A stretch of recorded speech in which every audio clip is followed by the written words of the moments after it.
അത്യാവശ്യം ഒരു കുഞ്ഞ് അയ്യപ്പൻ പടിയപ്പെട്ട് കയറി വരികയാണ്.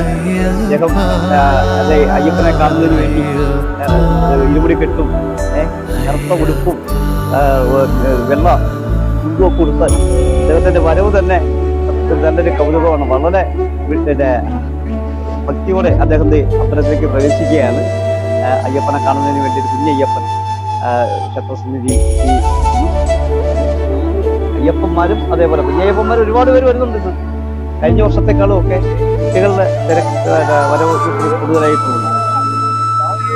കുറിച്ച് പറയുമ്പോൾ അമ്പലത്തിന്റെ അലങ്കാരം വളരെ മനോഹരമായിട്ടുണ്ടെന്ന് രാവിലെ ഇനി 9 ദിവസം ഉണ്ടായിരുന്നു അമ്പലത്തിലെ അലങ്കാരം. വളരെ മനോഹരമായിട്ടാണ്